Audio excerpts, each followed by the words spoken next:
Hola amigos, ¿cómo les va? Bueno, hoy quisiera hablar sobre David Lynch, que falleció hace pocos días, nos enteramos el día 15 de enero. Creo que merece la pena hablar de él porque es un director, primero es uno de los grandes directores de historia de cine, unos grandes artistas de historia de cine.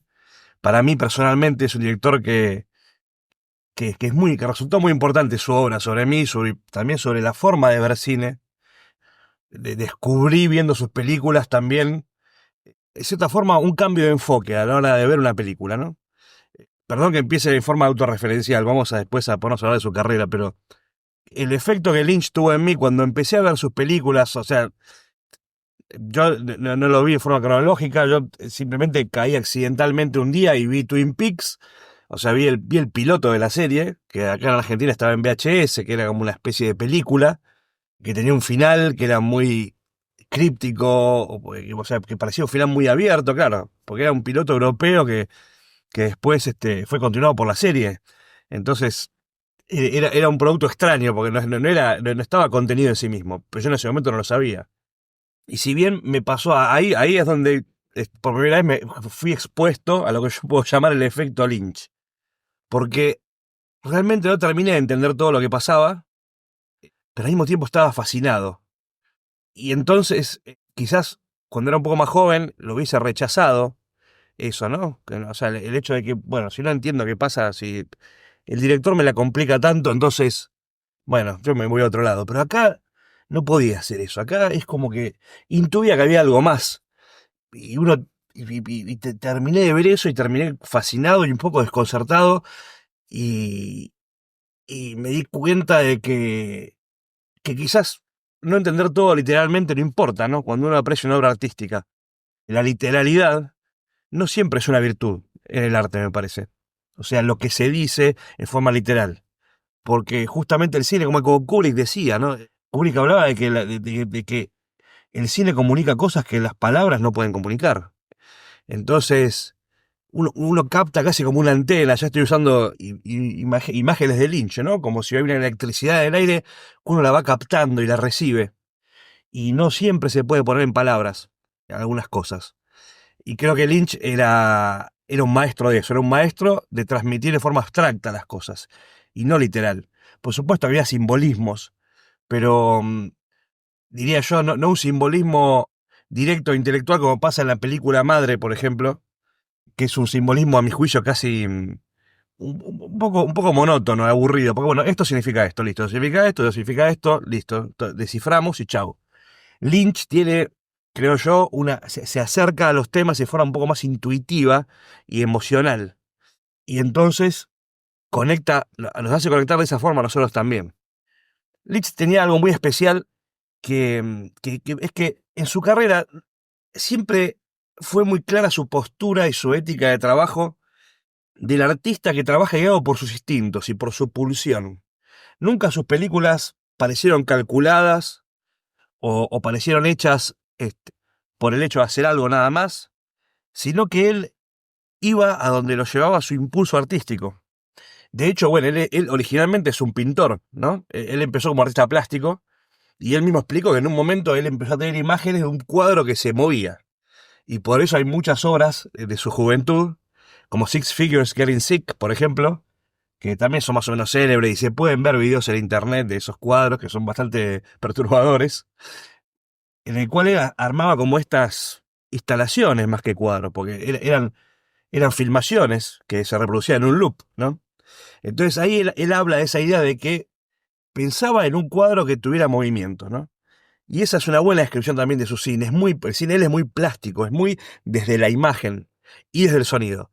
Hay que tener una en cuenta que Lynch es un obsesivo de la imagen, de lo que muestra, pero también su trabajo sonoro, el paisaje sonoro y la forma en la que él trabaja el sonido de sus películas, él la trabajaba igual de obsesivamente que la parte de la imagen. No era algo que él le cedía a un técnico que se encargaba de hacer las cosas, digamos, estándar que aplicaría a alguien, sino que él lo consideraba una parte troncal de sus películas. Y cuando uno ve las películas de él se da cuenta. Por eso él, no me acuerdo en qué película, enviaba una nota a los proyectoristas de los cines, diciendo, por favor, el volumen pónganlo en tantos decibeles. Para él era importante que el volumen tuviera cierto nivel porque el sonido formaba esta cosa muy importante de él. Y está muy bien eso, ese concepto. Pues es un concepto plástico. Uno, más que escuchar palabras o entender literalidades, uno percibe imágenes y percibe sonido. Entonces, uno absorbe de forma sensorial su cine. Y eso creo que está muy claro en las películas de Lynch. Y, y es una figura muy particular la de Lynch, porque él, por un lado, es este artista radical que en momentos de su vida pasaron varios años sin filmar nada o sin tener proyectos de películas o de series y se dedicaba a pintar. Entonces él, como dije antes, iba por el lado de los impulsos, de lo que sea que él lo llamara artísticamente. Y sin embargo, a pesar de tener esta forma de trabajar, tuvo momentos en su carrera en la cual conectó mucho con el público y tuvo grandes éxitos, ¿no? Ya desde el principio, cuando hizo El Hombre Elefante fue una gran película y conectó con mucho público. Terciopelo Azul es inexplicable, yo no la vi en su momento porque era muy chico, pero Terciopelo Azul es una película que fue muy popular en su momento y muy conocida. Pero cuando uno la ve, es completamente el anti-blockbuster. Hay cosas muy perturbadoras ahí, hay cosas muy amenazantes y cosas muy extrañas para que una película se convierta en una película mainstream. Y sin embargo, él logró siempre eso, logró infiltrarse, o sea, con sus cosas raras, logró infiltrarse en el mundo de lo mainstream. Por supuesto que lo pudo hacer a veces y a veces no.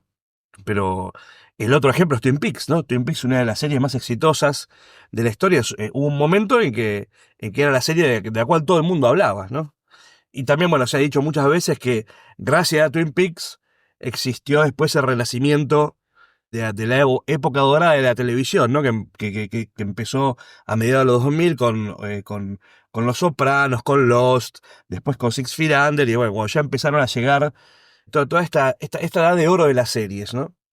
Con Twin Peaks, de cierta forma, Lynch habilitó o mostró que la televisión podía también ir a lugares extraños y jugársela por imágenes extrañas y por ideas abstractas, con momentos surrealistas, y él es como que habilitó a que eso se podía hacer. Y, y creo que inspiró a muchos de los artistas que después hicieron y hacen obras televisivas. Creo que series como Dark, por ejemplo, le deben mucho a Twin Peaks. Pero bueno, yo quisiera hablar un poco más sobre algunas anécdotas sobre él que muestran cómo era como personaje, ¿no? Él cuenta que cuando, bueno, hizo su ópera prima, Eraserhead, que ya su ópera prima es una película que la hizo a lo largo de varios años. O sea, él trabajaba, juntaba algunos dólares y entonces alquilaba los equipos, juntaba a su grupo de gente, que eran todos amigos, gente joven que lo ayudaba a él, y, y filmaba a la medida que podían. Y a lo largo de varios años estuvo filmando la película hasta que pudo terminarla y la pudo estrenar. Una película muy extraña que en el fondo, bueno, pasó que Lynch, digamos, se casó con su primera esposa porque, bueno, ella había quedado embarazada y él cuenta que ese primer periodo, siendo padre, viviendo además en una situación económica un poco complicada, en una zona de Filadelfia que era, según él, era muy fea y que estaba como marcada por el miedo, se ve que por el crimen y por todo lo que pasaba ahí. En esa película expresa eso, expresa su miedo por ser padre, digamos, el miedo que le causó el pánico que le generó la paternidad repentina y aparte ese entorno terrible en el que vivía él, un momento oscuro de su vida, lo transmitió en la película esta Lady Sergei, que es una película muy rara, para cualquiera que la vea, una gran ópera prima, pero ya que muestra a un artista con ideas muy claras y muy radicales. Y él cuenta que bueno, cuando ya estaba viendo que iba a hacer como segunda película, Mel Brooks, uno de los grandes comediantes y también productores de Hollywood, tenía el proyecto de hacer la película sobre el hombre elefante, ¿no? Sobre un personaje real. Y entonces, este agente le había conseguido una entrevista con Mel Brooks y dice, bueno, pero Mel Brooks quiere ver tu película. Quiere ver Eraserhead. Y ahí Lynch cuenta, bueno, listo, hasta cuando vea mi película, no va a querer saber más nada conmigo, pensó Lynch. Y está esta gran escena que se da, que está Mel Brooks adentro de una sala de proyecciones viendo Eraserhead, y afuera Lynch está nervioso, yendo y viniendo, fumando, muy ansioso. esperando a ver cuál va a ser la reacción de esta ya leyenda de Hollywood, viendo su película de estudiante, ¿no? Y bueno, cuenta que se abren las puertas y Mel Brooks, con los brazos abiertos, le dice: sos un loco, te amo. y, y justamente Lynch ahí dirige esta película producida por Mel Brooks, la del hombre elefante. Es una gran película, una gran obra de arte, una obra de arte humanista, compasiva, pero aparte con estos elementos perturbadores de Lynch, estas características visuales que él usa y que para expresar el miedo y el terror a veces, pero también la compasión, ¿no? Y la inocencia y el mal, todos esos elementos los conjuga de una forma muy de su estilo. Y El hombre elefante es una gran película. Entonces ahí ya se acrisoló, ya ahí demostró Lynch que sin duda era alguien especial. Y creo que los que admiramos a Lynch, en cierta forma sentimos, o sea, creo que lo que dijo Mel Brooks es exactamente lo que sentimos nosotros sobre Lynch, ¿no? Es un loco y lo amamos. Lo amamos por su locura, y porque su locura nos llega de alguna forma, y nos llega a afectar. Esa clase de locura nos parece genial. Después otra anécdota, bueno, una muy famosa que es más reciente también, que también muestra cómo él ve el cine, ¿no? Que en una entrevista, él está hablando de una de sus películas, creo que es la primera, Eraserhead, y dice, bueno, usted crea usted o no, esta película es mi película más espiritual. Y el periodista le dice: por favor, a ver, explique eso un poco más. No, dice Lynch. Se niega a explicarlo. Eh, él no quiere hablar por la obra. Él está convencido de que su obra tiene que comunicar directamente, pero además él entiende que justamente bajarlo en palabras, literalizarlo, lo degrada. Porque, de vuelta, vuelvo a lo que decía Kubrick, lo que transmite la imagen, el sonido, el arte cinematográfico, no lo transmite la palabra literal. De cierta forma es como pasa con la música, ¿no? Cuando uno escucha música, yo a veces he tenido estas discusiones con amigos del colegio secundario, y hasta hoy en día, aunque que Paul McCartney decía que las letras para él eran algo secundario. Yo creo que tiene razón. Si bien una buena letra, hay una poesía, puede haber una poesía en las letras, ¿no? Como en Bob Dylan, por ejemplo. Sin embargo, la música, lo principal de la música es la música. Entonces, la música tiene que transmitir a través del paisaje sonoro, esa combinación de armonías, instrumentos, más allá de lo que dice literalmente.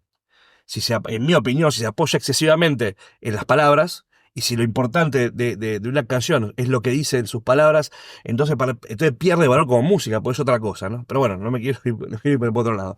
Pero Lynch se negaba a explicar sus películas, o explicar lo que él quería hacer con esto y con aquello.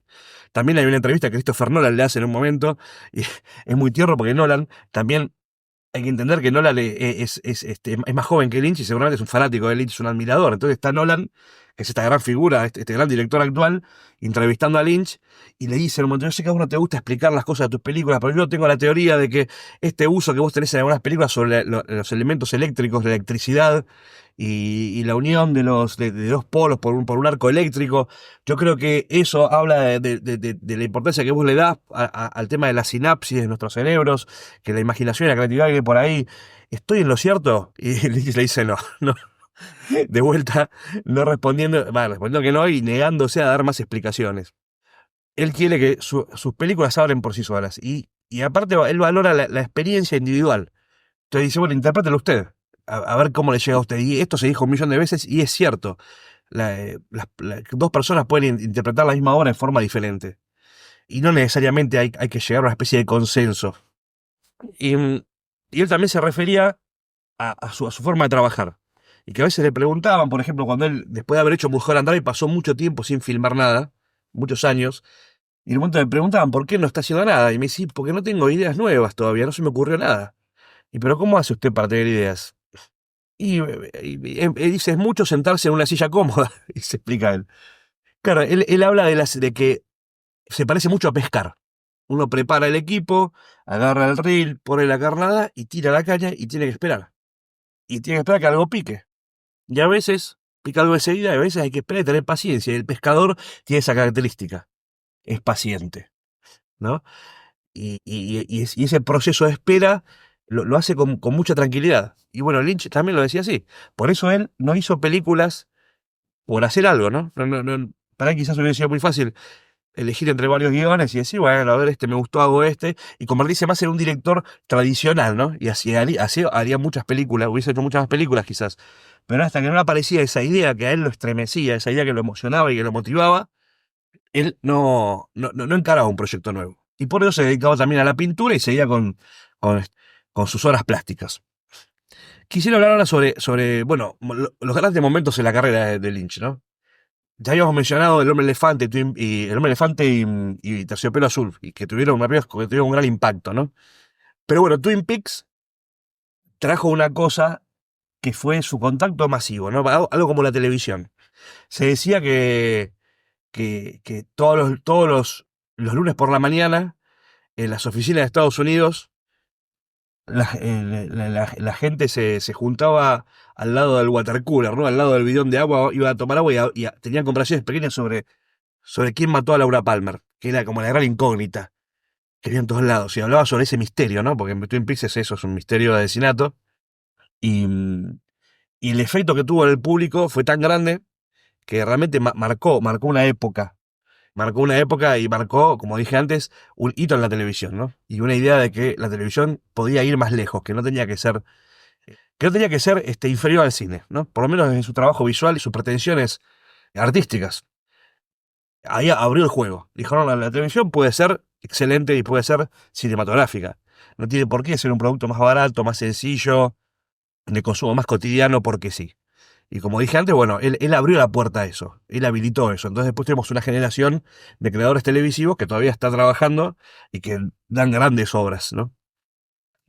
Pero además lo que él logró con Twin Peaks, y que fue una cosa que también generó mucho impacto, fue la idea del mal como algo que existe pero en forma intangible, abstracta. Así es el punto que creo que fue la revista Time, que en la época de la serie Twin Peaks sacó una famosa tapa color negro que decía el mal, Evil se llamaba. Fíjense el impacto de la serie para que abra esa conversación, ¿no? Para que no hablemos del mal como algo que a veces hace una persona o no, sino como una especie de cosa que está en el aire, ¿no? Como un concepto que está dentro de cada uno de nosotros y que en algún momento puede tomar control. Ahí también Lynch empieza, también, empieza a explorar el tema del doble, ¿no? Del doppelganger. El doppelganger como también una dualidad propia, ¿no? Dentro de nosotros convive el bien y el mal también. Y hay una guerra interna. Y a veces gana el mal.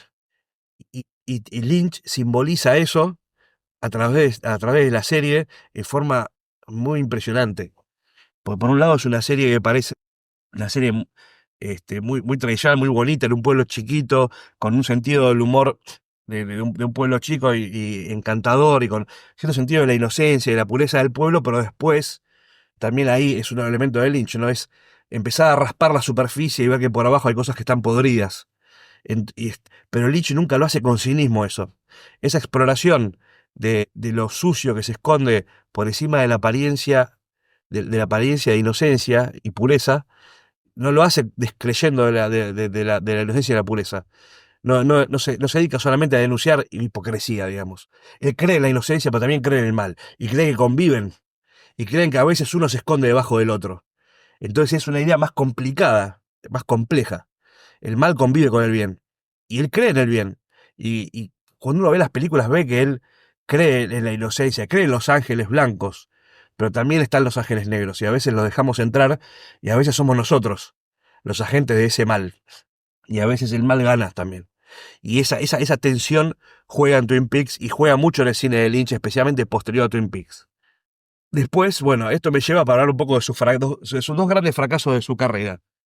Duna, que fue la película que hizo después del Hombre Elefante, que fue una gran superproducción, iba a ser su gran blockbuster en Hollywood, pero que no le salió bien. Yo sé que hay mucha gente que admira la película, yo la veo como una película fallida de él, de una de las que menos me gustan, pero hay mucha gente que tiene muchos seguidores, mucha gente que la admira. Es una película que tiene muchas cosas muy interesantes, muchas cosas muy buenas, pero bueno, fue una película con un rodaje muy complicado, en lo que tuvo tensiones con los productores, en la que no la pudo llevar a buen puerto Lynch.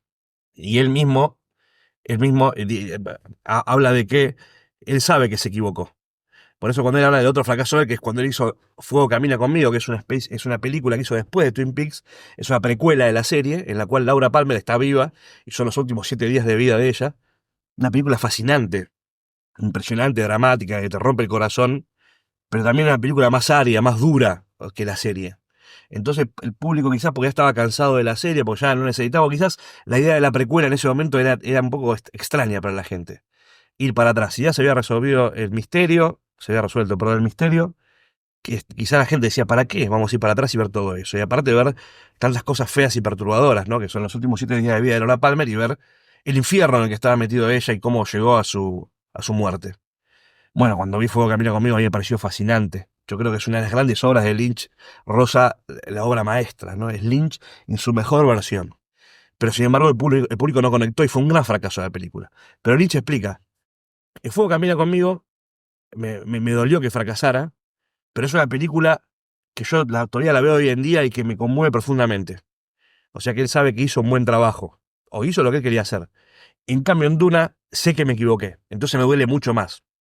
Entonces, eso es lo que dijo él sobre sus grandes fracasos o más estrepitosos, ¿no? Pero Lynch no aflojaba. Entonces, el fracaso de Fuego Camina Conmigo no hizo que él tratara de hacer algo más sencillo, más fácil, más directo, conectar más fácil con el público, que es lo que a veces hacen los directores. Cuando tienen un fracaso, tienen como que decir, bueno, empecemos de vuelta, juguemos la más segura, hagamos un proyecto más accesible para la gente. Pasa con muchos directores eso. Él no. Él siguió adelante confiado en lo que él hace, digamos, en lo que él hacía.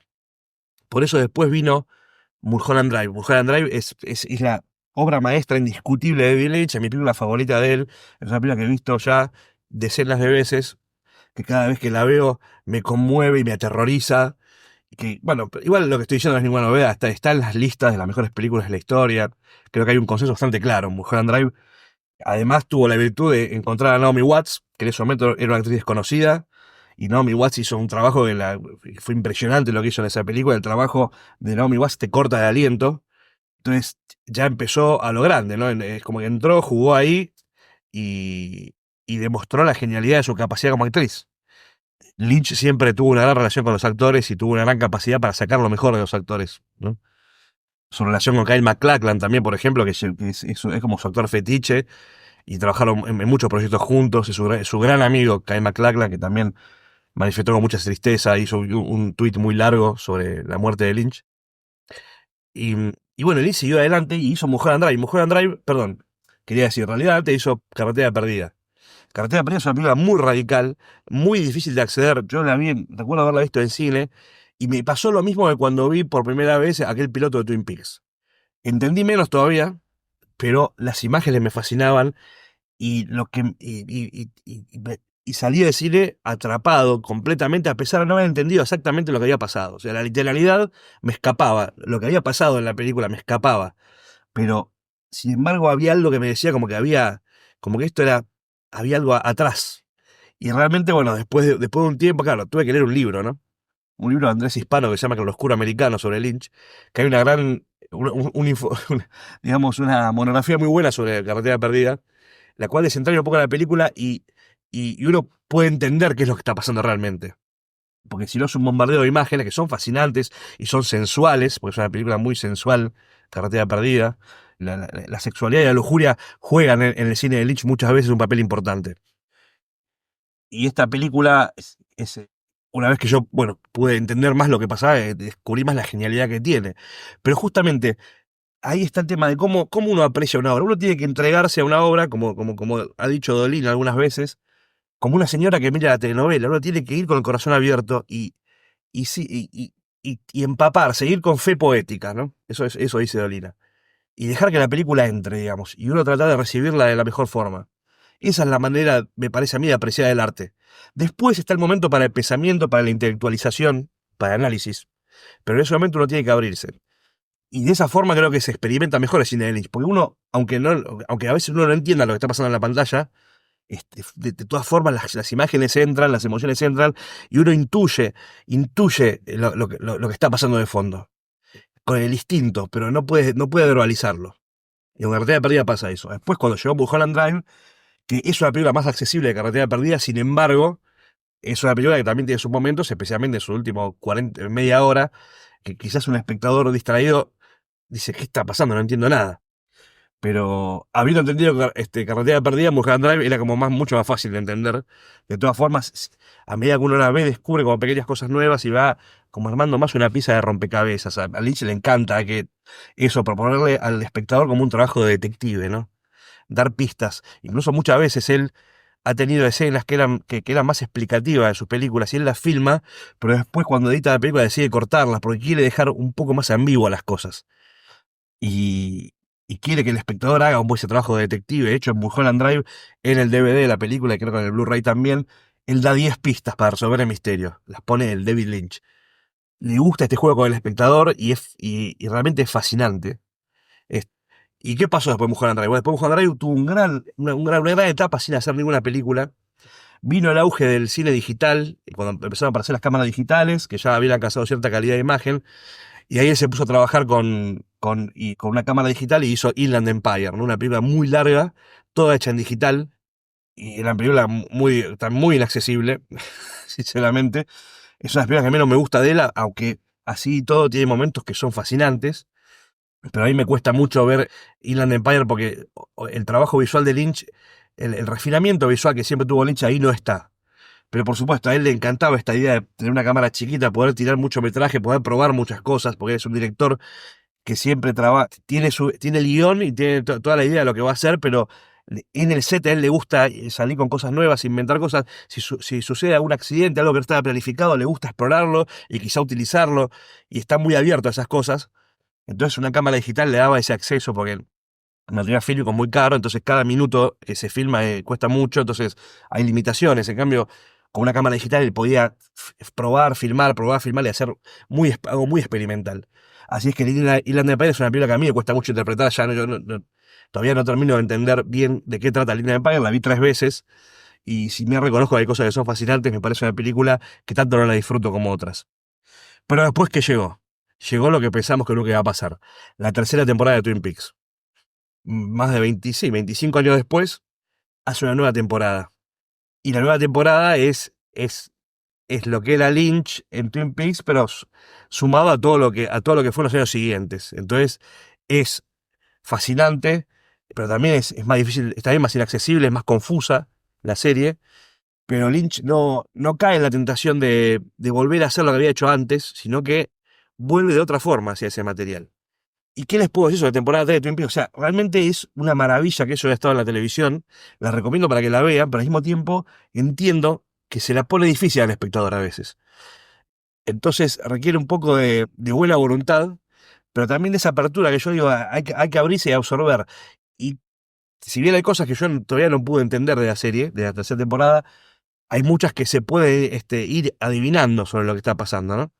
Y se puede ir entendiendo. Entonces, ese trabajo detectivesco lo persigue. Lo persigue, pero lo logra en la tercera temporada. Pero bueno, acá sí recupera su riqueza visual, el trabajo preciso que hace Lynch. Con un montón de actores además, ¿no? Porque Naomi Watts trabaja con él de vuelta, vuelve Laura Dern, vuelve Kyle MacLachlan, este, y, y, y nuevamente logra una obra radical en una televisión que ya estaba influenciada por lo que él había hecho en los 90, que ya había demostrado que se podía hacer muchas cosas y que se podía experimentar. Él viene y da un paso más todavía adelante. Entonces es impresionante. Entonces, puede gustar más o menos la tercera temporada de Twin Peaks. No hay dudas que es una gran obra, que vale la pena verla. Yo ya la tengo para reverla otra vez. Y que es un artista en permanente búsqueda y en permanente pulsión artística en cada cosa que hace. Y queda claro eso. Y bueno, es una pena porque su adicción al cigarrillo, que siempre la tuvo, que siempre se veía con cigarrillo en la mano o en la boca, le jugó una mala pasada. Ya el año pasado le había dicho que le habían detectado un enfisema pulmonar y que eso iba a hacer que no pudiera trabajar, seguramente porque claro, ya le costaba moverse porque seguía tenía ataques de tos y no podía respirar bien, una cosa muy penosa. Pero él incluso estaba dispuesto a dirigir en forma remota, o sea, dirigir desde su casa, estar conectado al set, hoy la tecnología permitiría muy fácil eso, y sin embargo dirigir igual. Y él estaba ya con esa idea de continuar trabajando a pesar de esas limitaciones, de seguir adelante. Y había rumores de una nueva temporada de Twin Peaks. Él estaba trabajando en un proyecto que no tengo claro en qué quedó ese proyecto, si él pudo rodar algo o no, o estaba en proceso de escritura. Entonces teníamos la esperanza de ver más. Pero bueno, lamentablemente no aguantó y bueno, el vicio lo terminó matando a Lynch. Pero, y es una tristeza para todos los cinéfilos y para todos los que lo hemos admirado mucho como artista y como director de cine. Es un momento triste, porque se va un tipo distinto, completamente diferente, un talento que no se encuentra tan fácil. Y un tipo con una personalidad única. Así que, bueno, esta fue mi elegía y mi requiem a David Lynch. Gracias por escuchar, disculpe si es un poco largo. Espero que esto los inspire a visitar la obra de Lynch y a ver alguna de sus películas. Si ustedes no vieron nada, les recomiendo que empiecen por Mulholland Drive, por ejemplo, o por El Hombre Elefante, o por la serie Twin Peaks, ¿no? Primera y segunda temporada. Hay mucho para descubrir. Es realmente un artista fascinante. Así que bueno, muchas gracias por escuchar. Nos vemos en la próxima y hasta luego.